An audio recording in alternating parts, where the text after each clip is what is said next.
Thomas, what's your team news ahead of this game the weekend? For N'Golo, it comes a little bit too early, the match. Georgie is out as well, so these two we are missing. And okay, Callum is still out and Ben Chilwell is still out. That's pretty much it. The rest is available.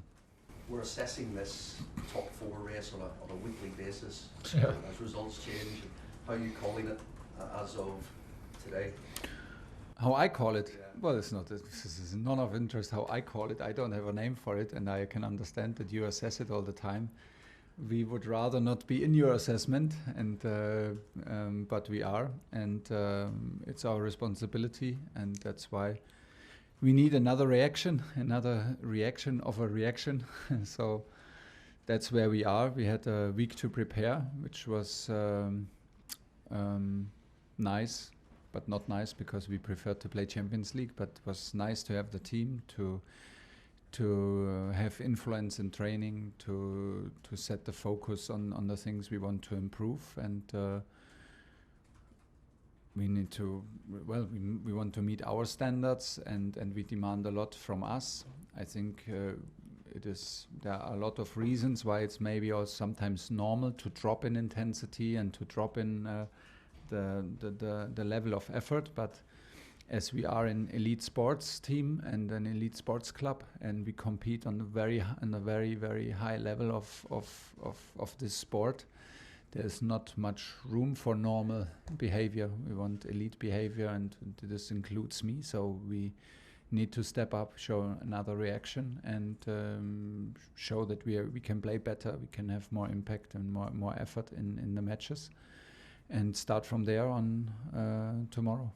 And the football continues with the ongoing backdrop of the takeover. What have you been told this week about developments, and are you confident everything is? I've been told last week that we have a preferred bidder and things are going forward. So it's a pretty important week now for the club, but I was not involved. I was fully focused on the pitch, but after what I heard last week, I'm confident. What makes you think it is so positive? Have you been given reassurances about the plans for next season, how you can work towards that? Well, clearance is always the best, because when the situation is clear, you can take actions, and then you can make a judgment and actions, and you can act. Otherwise you're in a passive role. This is what we are. This is we try to make it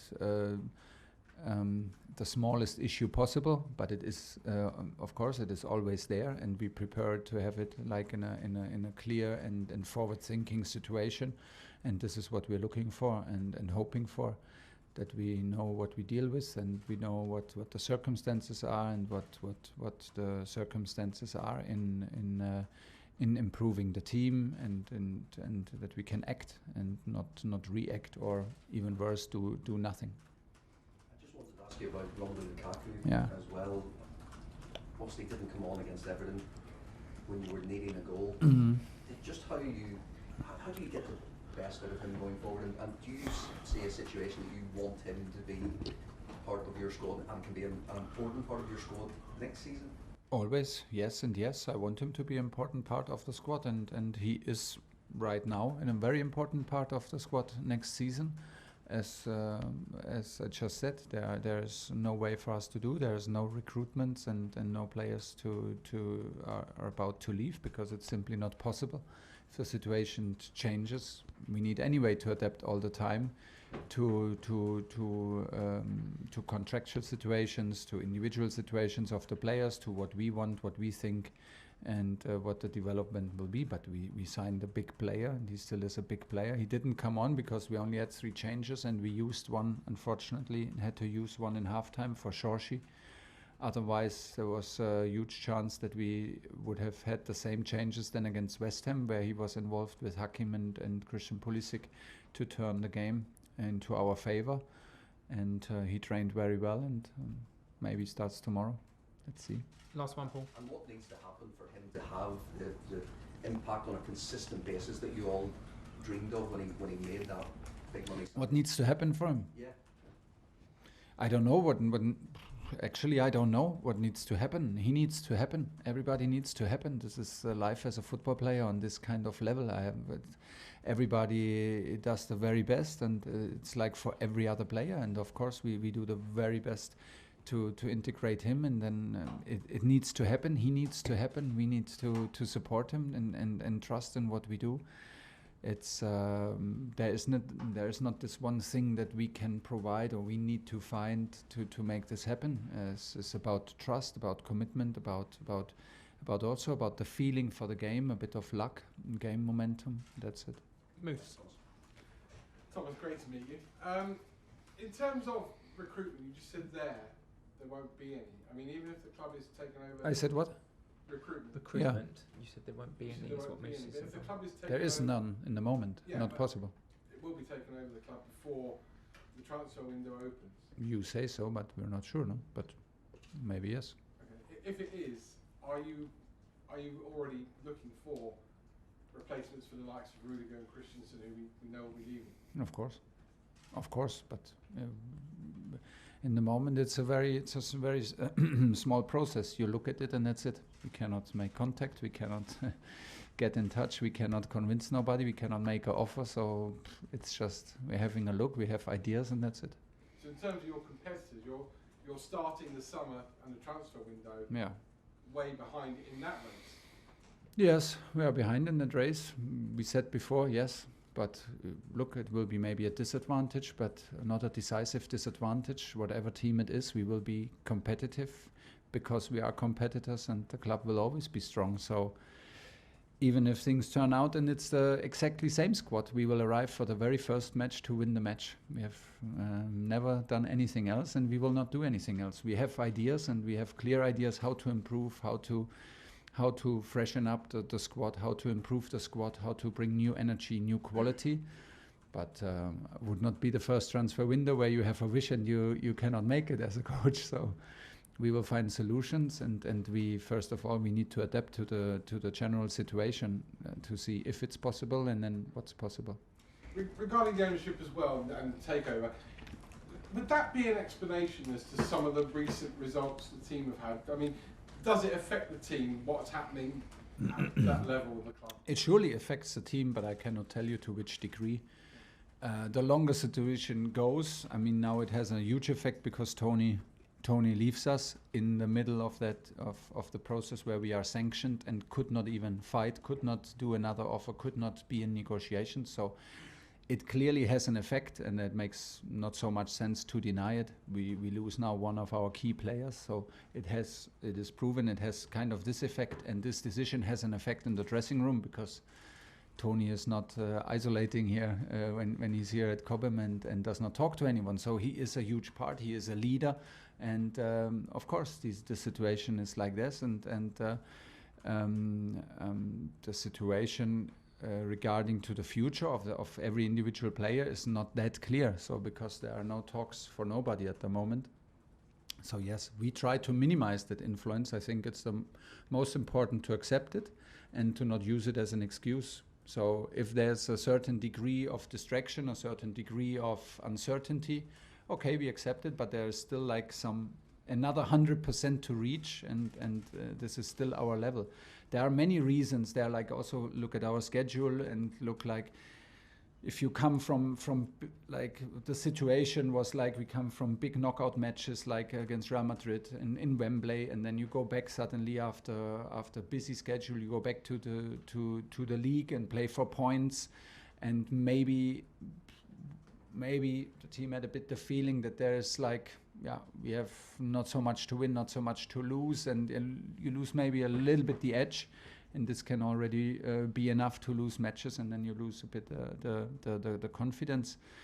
And yeah, so there are many reasons, and it is maybe also normal that it happens, and we are at the same point than in the very beginning, but normal is hard to accept, or maybe not hard to accept for us because we demand more than normal, and we are in a type of elite situation where normal does not bring us to the goals that we demand from ourselves. So we have to fight it, go against it, against ourselves, against the normal maybe behavior to drop a little bit and be on back on top level. It starts with physical input from tomorrow on. And the last one from me. It's a big end to the season because suddenly from being comfortable in third, I don't know whether you're looking at Arsenal and Spurs thinking they could both catch us. And obviously you've got to get some form together because you've got a big cup final next week. Absolutely. And anyway, what we need to install, what we want to install anyway, is like to be in this kind in the mentality and the mindset on a daily basis, or let's say every 3 days, what it takes, whatever it takes, no matter if it's a cup game, if a Champions League game, or it's a normal league game. This is where maybe we need to close the gap as well. So there are reasons for it, like why the gap is that big, and there are reasons like maybe why the teams behind us could catch up. But there's no reason why this should continue like this. So the next moment to stop it is tomorrow, and I'm absolutely convinced that we have also enough reasons and to trust us and to believe in us, and there is no need for major doubts. So what took us there is the most important, and was hard work, determination, big effort, and this is what we need on the highest level, and then we are a competitive team. Once we drop in, like, not in significant matters, but a little bit here and a little bit there, we are obviously a team that can also lose or drop points against everybody, and we don't want that. Lindsay, PLP. Hi Thomas, just to slightly further expand on the recruitment that was mentioned, just because I know it's been put to you about the gap between Chelsea and Manchester City and Liverpool this season. Is there any fear or worry that you're going to miss out on players that other rivals are maybe going to end up getting? And when you talk about having these plan Bs, is that majorly looking at the loanees that you've got out at the minute and bringing those potentially back? Well, the loanees have to come back anyway. So there we are very selfish in that, and that's our right. They come back for a point. So we have the pre-season with them, and they can show that they can play the role that they wish for, and they are our players, so they are back anyway. And whoever takes a place needs to do anything to keep the place, and the race is on from first day in pre-season. But I think in general it is like the teams we are looking at, and the top two teams, of course, they bring quality also from outside. You need to be very good in recruiting, very good in scouting, very good in decision making, all of us, to sign the players who are like the best fit, who bring the mentality, the mindset, the positional profile that you need to improve the squad, because it is also here on a very high level, and who need to help us to install a kind of a consistency, because we are capable of producing big moments, big matches, big weeks, but we lack, and like I said, there are reasons for it, not only in the last weeks but also through the season, and for some reasons we are not to blame, for injuries and for COVID situations where we were a bit unlucky how it hit us, and that's it. But there's no major doubt, and there's for sure no fear, because we're still talking about sports, and I'm in general a very positive person, and a person that believes that things will turn out in a good way, because it's in our hands to make them good. So whatever comes and whatever will come, we will start the next season at some point in early July as Chelsea Football Club, and whoever's on the training pitch will need to be ready, that we push him to the limit, and we will be in there for 100% and ready for the fight. We will never give in before, and we will never make excuses, but a part of being competitive is, of course, also being competitive in signings and being competitive on the transfer market. Of course, it's also a reality. Last one, Lindsay. Just one more from me, just ahead of the weekend with Wolves.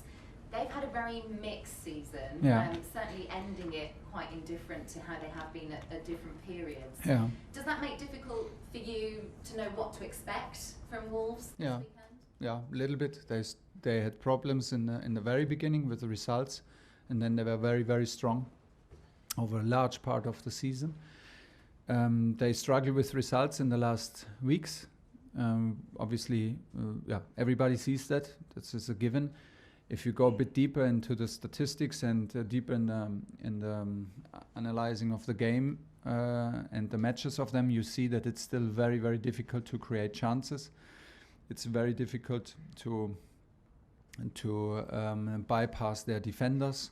They defend very, very disciplined, and we will not.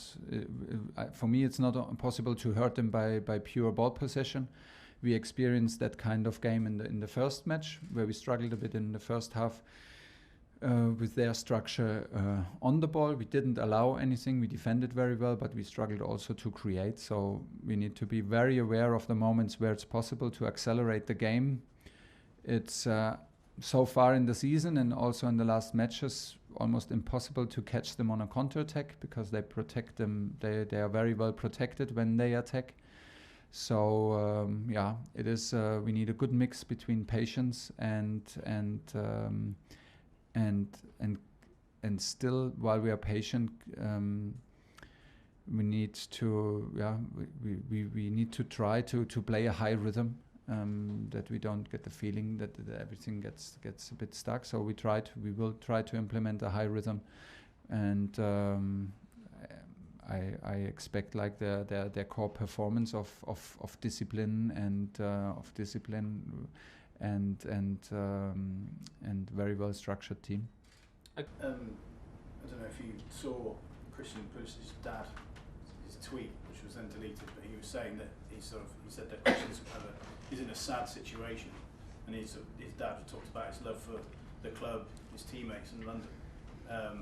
He did delete it, obviously, and also it's not Christian saying that, so I understand there's a distinction there. But is there an issue there? Conspicuous by the absence in the tweet was he didn't say that Christian loves you, but I can understand the player doesn't love a manager if he's frustrated with being out of the team. Right? I'm not concerned if a father does not say that the player does not love me. I'm not concerned about that. For sure not. Is everything right there? And I mean, obviously, with me and the father. No, with Christian. Oh, maybe not. I don't know. With Christian, obviously, it's a good thing if players are frustrated if they're not playing. Right? It's a normal thing. But is there a line, and is he on the right side of it? Of course, it's a normal thing, but like every manager, we have our reasons to choose for lineup, and we have our reasons to go for players in the first 11, and you will never see on this kind of level of competition happy faces from players who are not selected. Between me and Christian exists zero problem. He had a fantastic training week so far. He is in some matches a huge impact from the bench, and for him and for everybody else, and it has absolutely nothing to do with any tweet or any reaction from agents or fathers or whatever. I didn't even know it, because I don't want to get affected by it in my judgment, because it has nothing to do with it. The players in the end are responsible to be in the team and stay in the team, and I will do my very best to do the right judgment. Am I always right? For sure not. Is it always fair? For sure not. So, but this is also what you sign up for in a club like Chelsea. And then I haven't experienced the same reaction from Christian lately.